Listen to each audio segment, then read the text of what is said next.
So, hello, welcome to the lecture series by Wei Li, and the topic will be the introduction to quiver BPS algebras.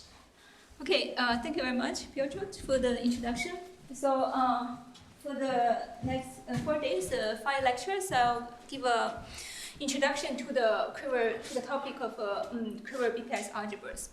So I made a rough plan of these 5 lectures. So the first one now will be the overview. So I'll first provide a motivation. Since I understand there will be both mathematician and physicists, so I try to give the motivation from both sides. And then I'll give a rough definition of what we mean by BPS algebras. And then I'll define what we mean by quivers here. And the quiver often come with some potentials. And for the second lecture, which is this afternoon, I'll give a definition of the so this BPS algebra can have different formulations. So for example, you can have a the cohomological Hall algebra, or the VOA, the vertex operator algebra, or Yang-Mian. So this is different types of algebra that can potentially serve as a BPS algebra. And so this afternoon, most of the lectures focus on one particular formulation. And I will explain how this, it turns out to be very general and related to all these other quivers, in particular to the Koha and also to these two for special cases. So I'll focus on this particular formulation. And on Friday, I'll explain how this particular formulation is related to the other ones.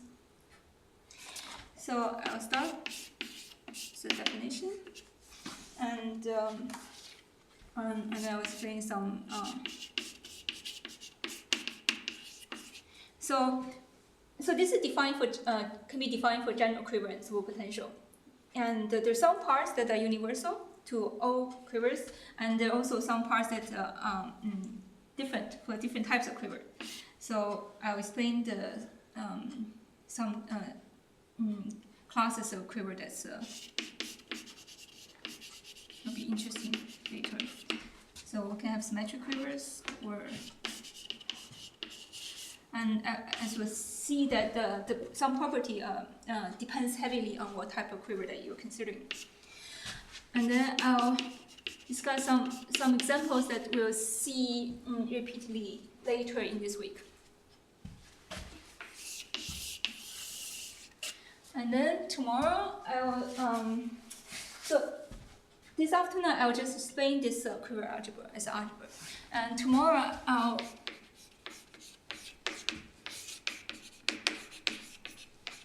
try to show that when this quiver algebra is BPS algebra.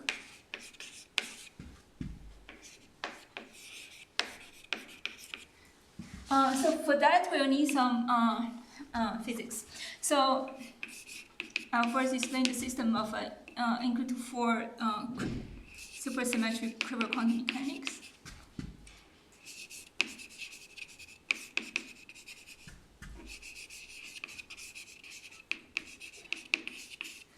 And then I'll explain some quiver representation theory.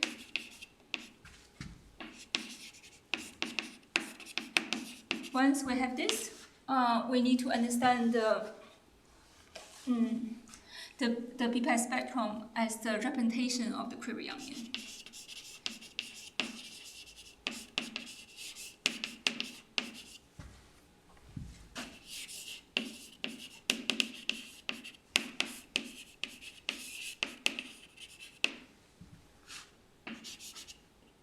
So when we look at the representation of this quiver Yang-Mian, there's a special class of quiver, which also the quiver that we first considered when we studied this.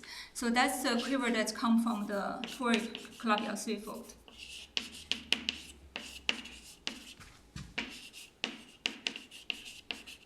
So this type is special in that for this type of quiver, the representation of the quiver Yannian has some very cute geometric visualization. So the representation can be visualized as some 3D crystals. So one particularly simple example which you might be familiar with is the plane partition.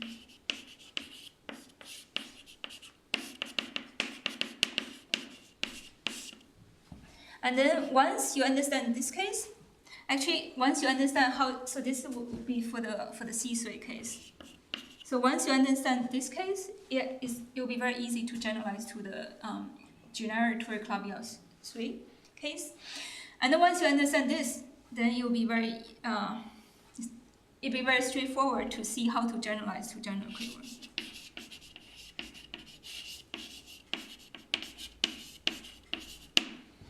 So for Friday there'll be 2 lectures. So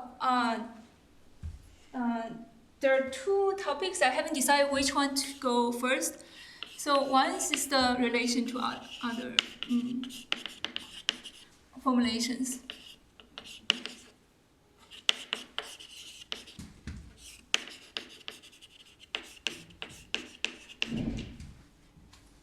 Such as to the Koha, to the OA, and to the Yannian. And then the last topic will be the application.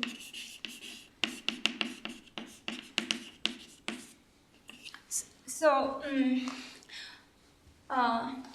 one very useful application for this algebra is that you can use it to have an algorithm to count the BPS degeneracies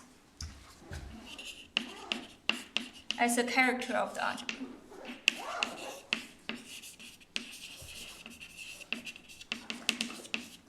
And you can also use this algebra to give some algebraic proof of many relations that you see.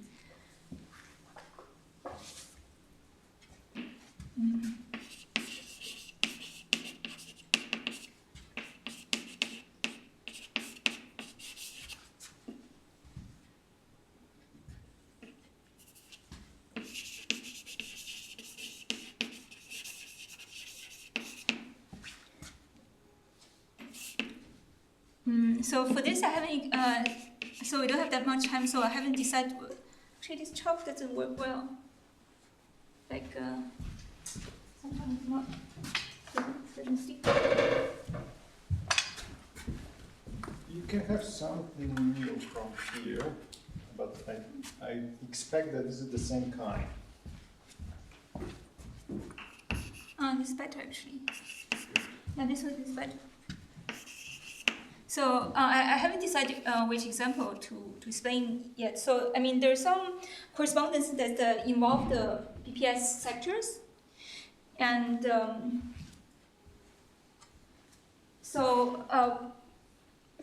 once we have this BPS algebra, so you can use that algebra to give a algebraic understanding or even proof of those correspondences, and.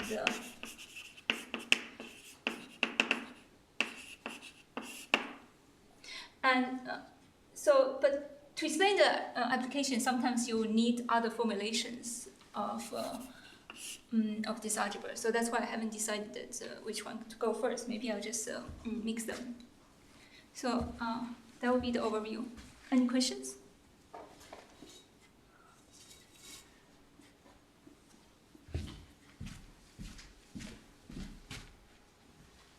Yeah, maybe I have a question about whether you want to include the preferences of the audience in choosing between different options for this you have in mind. Yes, definitely. Yes, I will. Okay, so I can give my vote for Kocha, VOA, and knots and quivers, but please No, give your voices as well. Yes, yeah, sure. We'll see.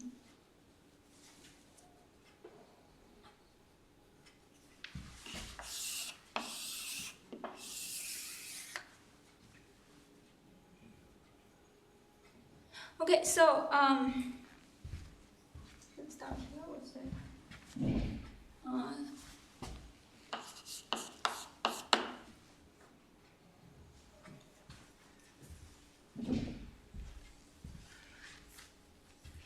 So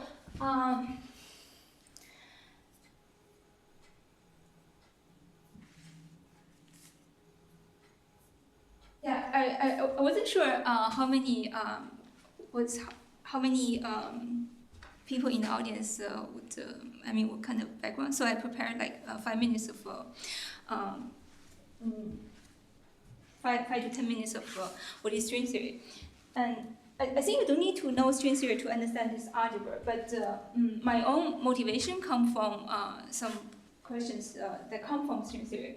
So and also later in the lectures I will use some string theory stuff. So I think I'll just give a short motivation that comes from string theory.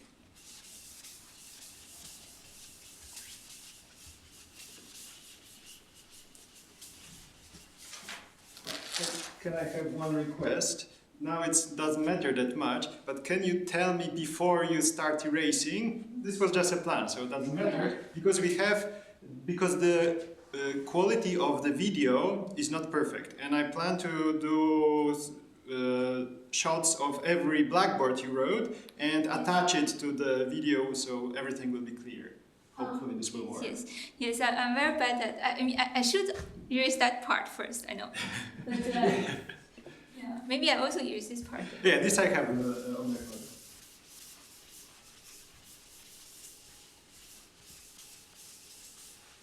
Preserved for eternity. Yeah, but you know, I have more students, for example. I want them to watch and learn.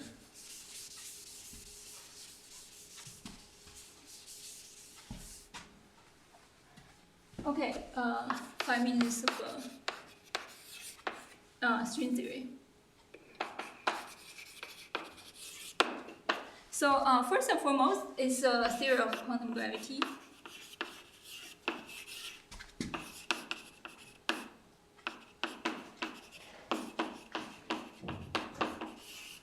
By which I mean that it's a theory that unifies quantum mechanics and general relativity. So it's actually not that easy to have a consistent theory of quantum gravity. So that's why when we have one, we study seriously. And the reason why it's not easy to have one is that when you quantize say the 4D Einstein gravity naively, you get the divergence that you can't remove. The terminology is that the theory is non-renormalizable. So the string theory bypasses this problem because the basic object of string theory is not point particle, but strings.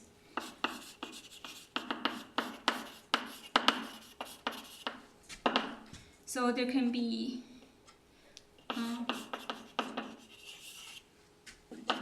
open strings like this, or they can be closed strings. So the strings are perturbative objects. So there can also be non-perturbative objects,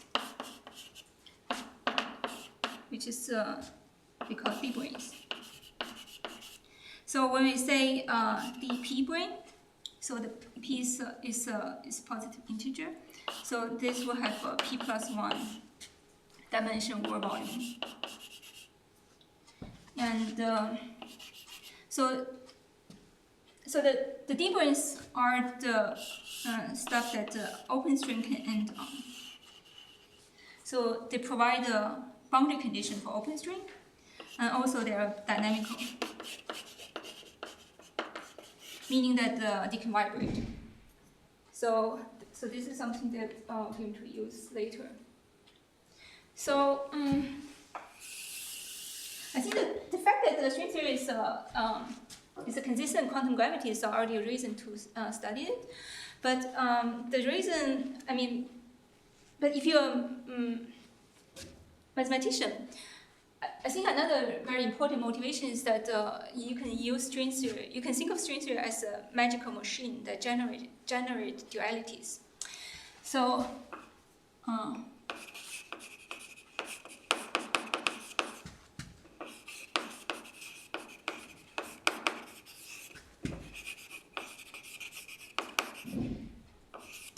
So what do I mean by duality here? So I have two theory A and theory B. So if I only consider the the perturbative sector of these two theory, they're not the same.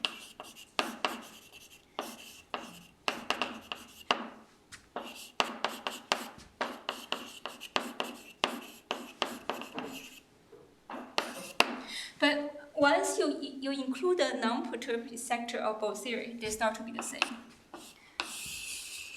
So this can be very non-trivial. So for example, the ADS CFT, meaning that you have a quantum gravity living in a ADS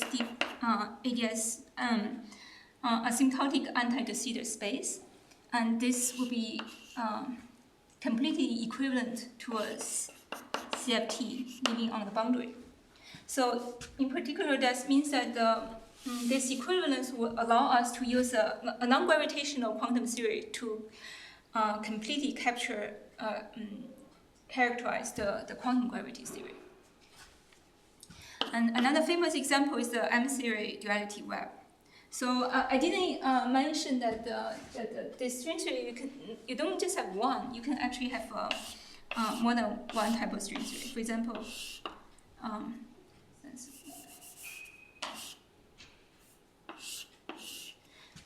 and together with the 11-dimensional supergravity, and 2A, 2B, 3B.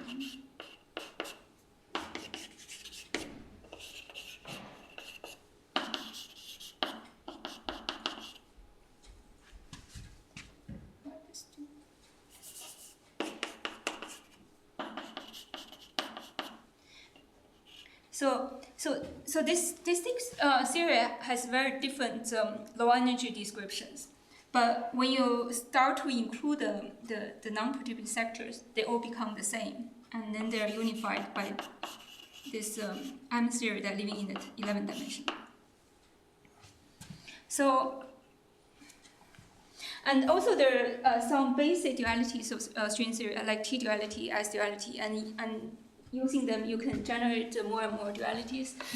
So, but you see that the fact that this is non-trivial is precisely give you the it's a reason why it's very difficult to check a duality.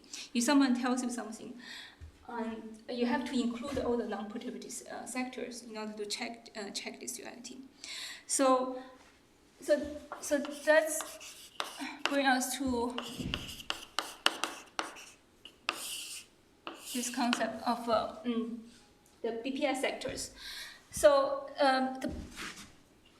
so if your system has a supersymmetry, the states has satisfied a bound. So this is the BPS bound.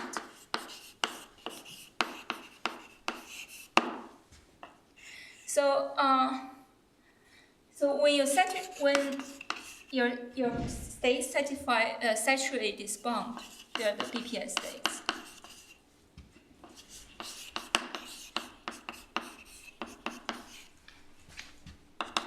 So you see that when you have this BPS, when the states of BPS, that means that they will live in a shortened representation. And this is a discrete statement. That means that when you turn on the perturbation, this condition wouldn't change. So that means the BPS condition is robust against perturbation.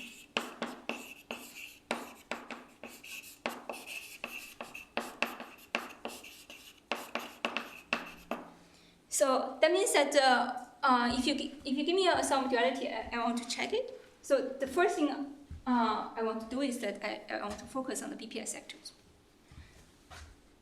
So now in the BPS sector, so normally what people look at is you can look at its index, meaning that you count the states weighted by the signs. So it's the number of bosons minus number of fermions. And then you can look at the correlation function of the BPS sectors.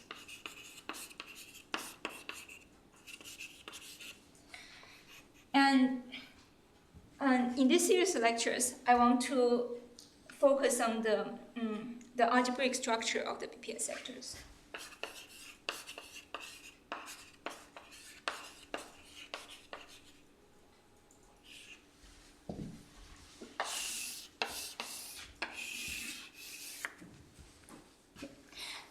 So now I want to explain what we mean by BPS algebras.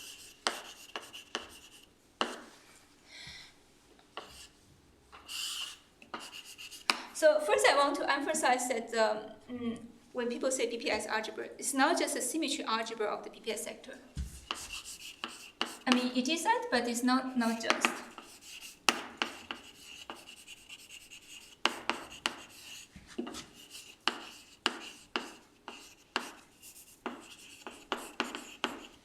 It's much more than that. It's algebra of the BPS states.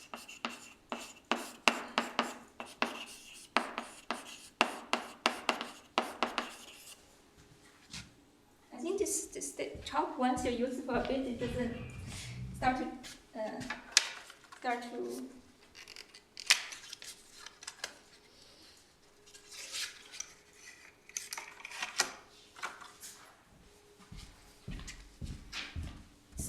So by this algebra of the BPS state, so this is the definition that's given by this paper of Hagen in 1996.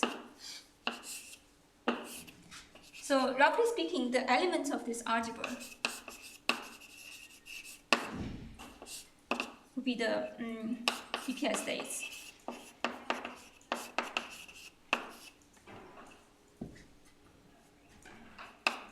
So let's call this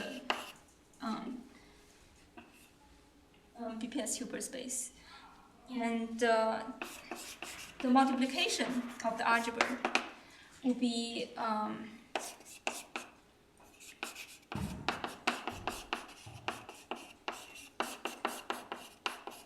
some kind of fusion process. So you take two BPS states and then you bring them together, and then you get a third BPS state.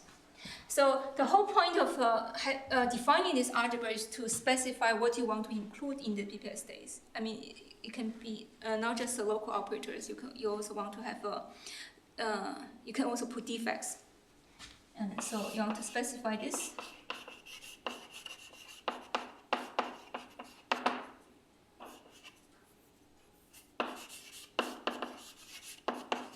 And then also you want to define precisely what you mean by fusion here.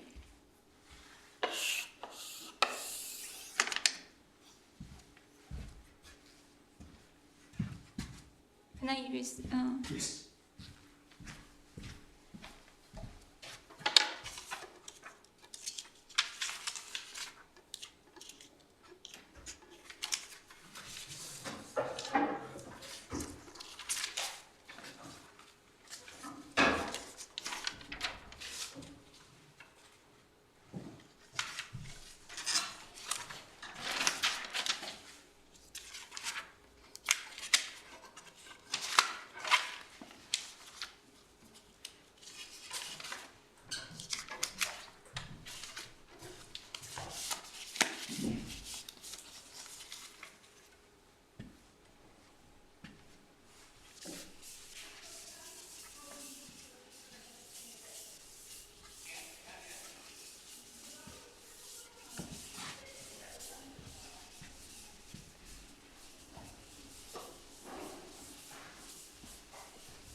I think over the years there have been some studies of this BPS algebra that people actually didn't say clearly that explicitly that this is BPS algebra.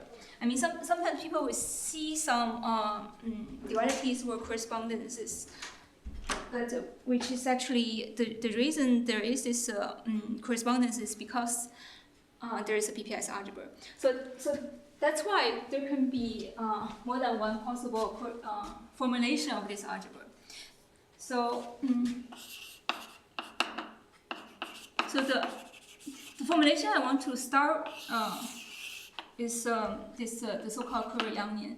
So starting from there, I can then try to relate to the cohort. So this would be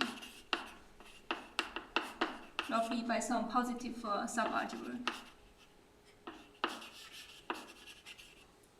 Meaning the subalgebra that's generated by the racing operators, and this would be the equivariant version of the spherical cohort. So this is the most these are both defined for general quiver and superpotential, and I think this cohort can be actually more general. And for some special cases, so this will reduce to the ordinary Yangian. And also, when the quiver is some special quiver, it will become isomorphic to the universal enveloping sum algebra of the UA.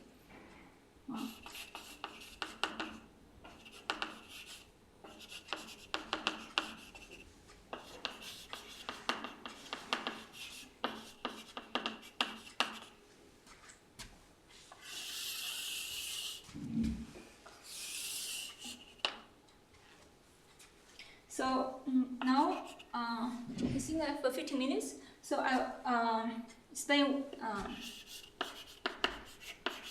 quiver and potential.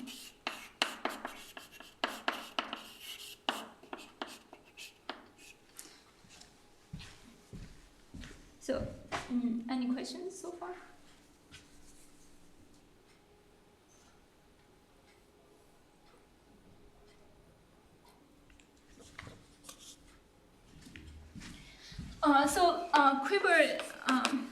A quiver is just a duality graph.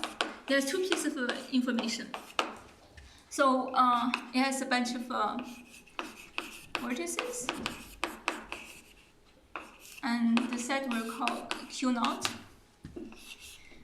and then a bunch of arrows that connect these vertices, and we'll call them Q1. And let's define. Let's use this notation to denote the set of arrows that go starting from that go from B to from A to B,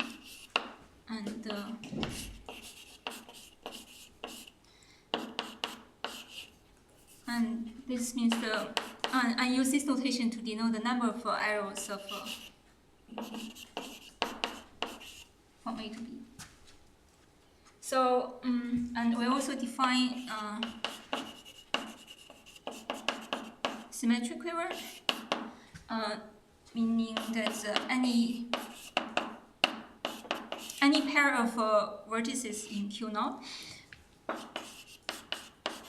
the number of arrows from A to B is equal to the number of arrows from B to A, and the non-symmetric quiver or chiral quiver is otherwise.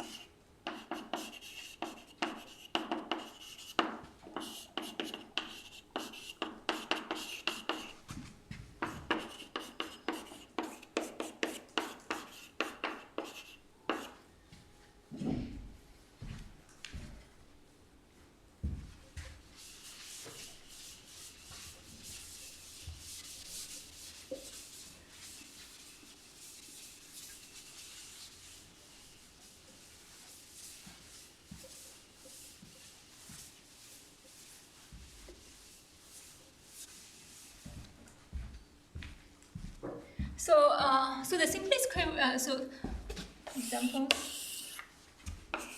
So the simplest case is just one vertex with no arrow, and then we can have one. So I normally label the vertex from 0, 1. Or sometimes people label from 1. Doesn't matter. So you can also have a vertex with just one arrow. So this is called Jordan quiver. Or with loop quiver.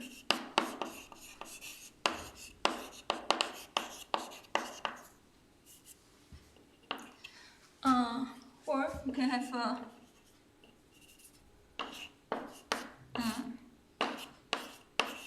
two vertices with some arrow going this way, some arrow going back. So this is all or like this. So this is all symmetric.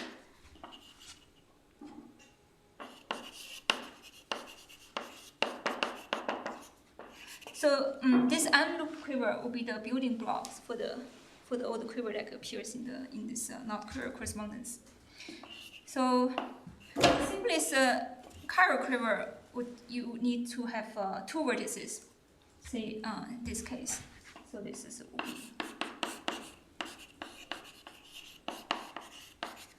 So this will be the BPS quiver in the 40N2 algebra series, the simplest one, the A2 quiver. And you can also have arrows. So all this is just a quiver. So now you can also have the superpotential.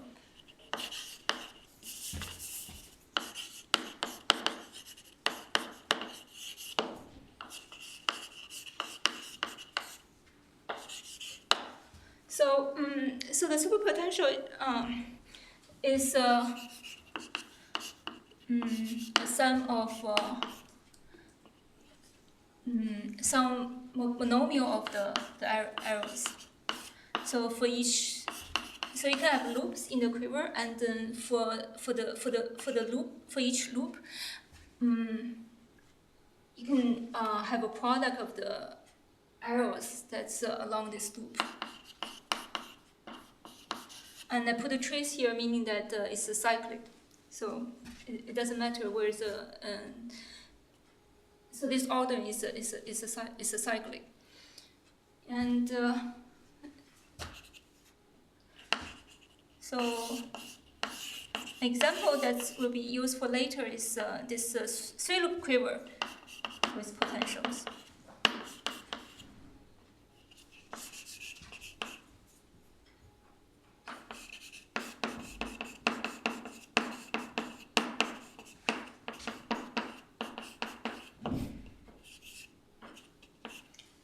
So it's called superpotential is because this is the superpotential in the for quantum mechanics, and this will give you the F-term constraints.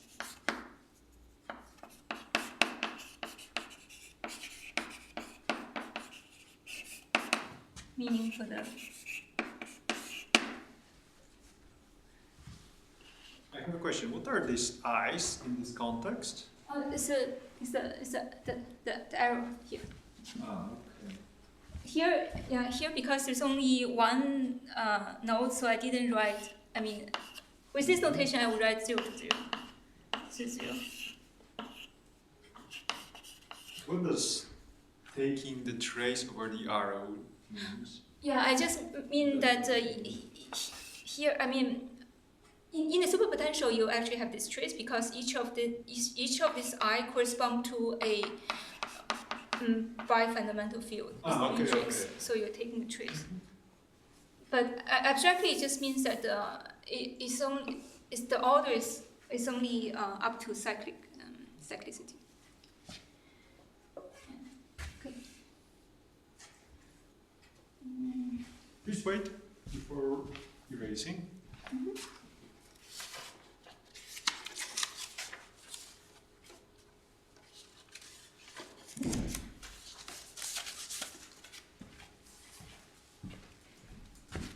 I think now it's actually natural point to stop. We can stop now and resume in 1 hour and a half, a little bit earlier. Or let me just give you more examples. So this is all the examples for the symmetric quiver with no superpotential, and this is the Carroll quiver for the. So this is the M conical quiver, and you can have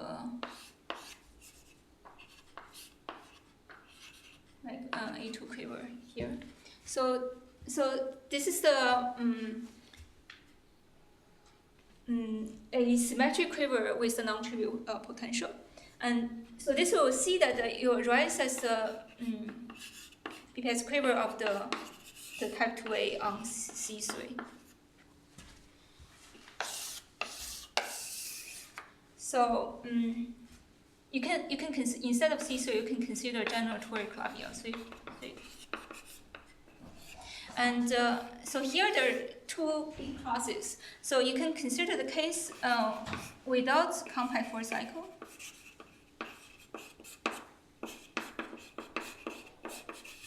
So this case these are the easy ones. So that means all the quivers coming from this class, they are symmetric. And the difficult ones are this is without compact force cycle. And the difficult ones are the case with a compact force cycle.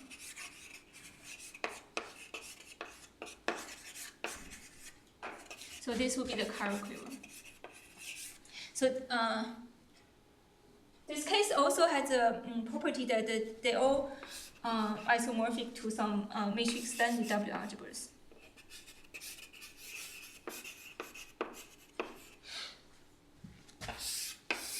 And so let me draw an example of this one. So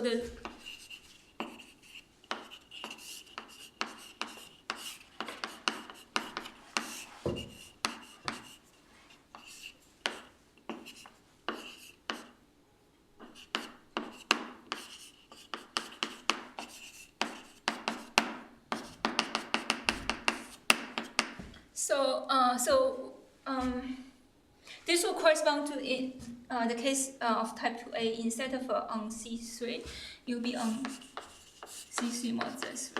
So we have, instead of one vertex, we have 3 vertices, and then also 3 arrows. So now you also have a non-trivial superpotential. So it'll be I, J, K.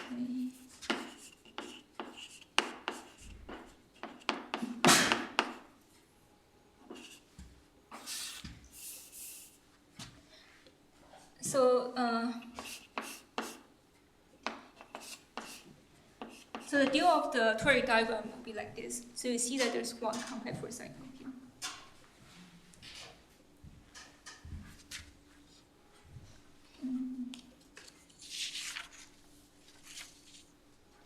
Any questions? I think now is a natural place to stop. From next lecture, I'll give the definition of the algebra itself. So maybe I'll just. There's no question. That is for n equal to 4 supersymmetry, right? Single loop. Yes. So generically, if you consider toric club threefold, then you have and then you look at the volume theory, that will have n equal to 4 supercharges. But you can have when the club is more symmetric, you can have symmetry enhancement. So this one actually has 4 times of the supersymmetry in general. So generically, it's 4 species. So this particular case actually has 16. And in this compact force cycle, so you have this class. In this class, the toric club LC without compact force cycle, there's a subclass, and that's like this. So this one has 8 supersymmetries. But 4 is a generic, is a number for the generic case.